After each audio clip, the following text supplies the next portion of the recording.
So eto mga kababayan, pag-usapan po natin ito pang isang balita na nakita po natin na kung saan bukod pala sa mga confidential funds na hindi maipaliwanag ni Vice President Sara Duterte, meron din pala po siyang issue na kailangang sagutin. Ito po yung issue na idinawit siya ni Las Cañas sa pagpapatupad ng Oplan Tokhang mga kababayan dyan po sa Davao City nung mga panahon na mayor pa lamang itong si Sara Duterte ng Davao City. At dito maliwanag mga kababayan na alam ni Sara Duterte ang ginagawa ng kanyang ama kung paano budulin ng mga kababayang Pilipino po natin dahil po sa kanilang pakikipaglaban sa ipinagbabawal na bato at maling pulisiya ng kanyang ama na si dating Pangulong Duterte. So ngayon kung babasahin po natin itong nakita nating balita galing po dito sa Philstar, sabi po dito mga kababayan, eto raw, Las Cañas, Sara Duterte initiated Oplan Tokhang as Davao Mayor. Ibig sabihin mga kababayan, isa po si Sara Duterte sa nagpatupad at nagpasimula niyang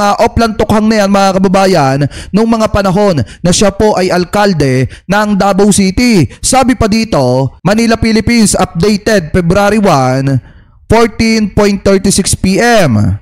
Vice President Sara Duterte supposedly came up with the trademark of Oplan Tokhang in Davao City when she was mayor. There allegedly ordered then Police Chief Ronald De La Rosa to implement the violent campaign. Retired Police Officer Arturo Las Cañas said in media forum on Wednesday. Sabi daw po mga kababayan dito ni Las Cañas, hindi lang niya alam or etong si Sara Duterte yung ginagawa ng kanyang tatay na bogus na pakikipaglaban sa ipinagbabawal na bato.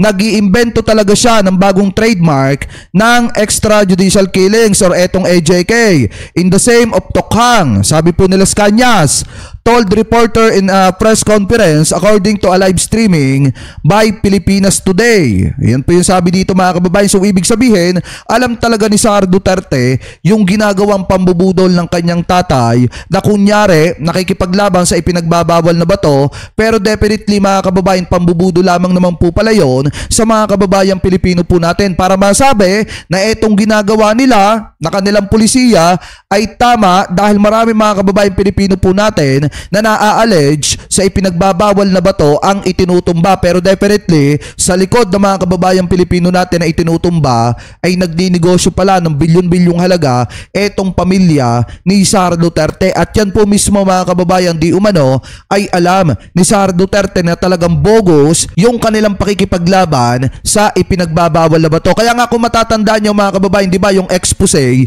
ni Arturo Las Cañas, hindi po yan gaanong pinansin ng mga Duterte at kahit nitong si Sara Duterte. Pero bagamat alam natin na kapag may mga isyong mabibigat na ibinabato kay Sara, agad po niyang sinasagot yan. Pero itong patungkol kay Las Cañas, tila na natiling tahimik ang ating Vice Presidente at iniiwasan etong mga expose ni Arturo Las Cañas. Alam naman po natin mga kababayan na si Arturo Las Cañas ay isa sa mga talagang masasabi natin na miyembro ng DDS or etong tinatawag na Davao Death Squad ni dating Pangulong Duterte nung siya ay mayor pa lamang ng Davao City. At etong si Arturo Las Cañas, alam niya lahat kung ano yung ginagawa ng pamilyang Duterte kasi nga member siya ng DDS or etong Davao Death Squad at alam niya yung mga galaw at ginagawa ni Sara. Ang problema nga lang mga kababayan, bukod pala sa mga confidential funds ay may issue palang ganito na nahihirapan ng ating Vice President na sagutin. Kasi nga mga kababayan, ito pong expose,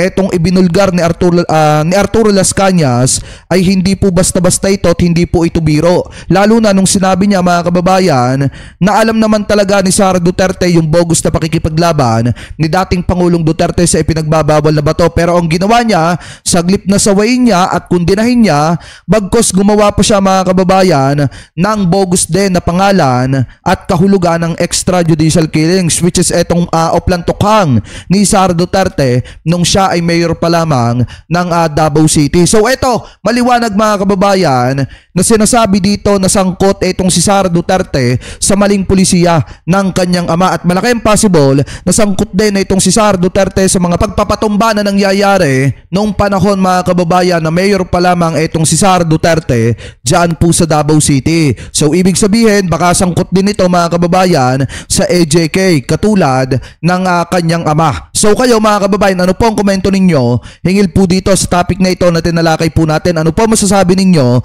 sa matinding expose at pasabog ni Arturo Las Cañas patungkol po dito kay Sara Duterte, na kung saan itinuturo niya etong si Sara Duterte na nagsimula or nag-initiate ng Oplan Tukhang mga kababayan sa Davao City nung mga panahon na mayor pa lamang po siya ng Davao City. So comment below na lamang po kung ano yung opinion nyo hingil po dyan sa mga topic na yan natin nalakay po natin. At bago po tayo po samantala magpaalam, maraming salamat po sa lahat ng Team Replay na hindi po nakakalimutan mag-iwan ng inyong mga komento, mag-like ng ating mga video at mag-subscribe sa ating YouTube channel. Maraming salamat din po sa lahat ng Team Replay na hindi po nakakalimutan na wag po mag-skip ng ating mga ads. Maraming salamat po. Ingat po kayo palagi.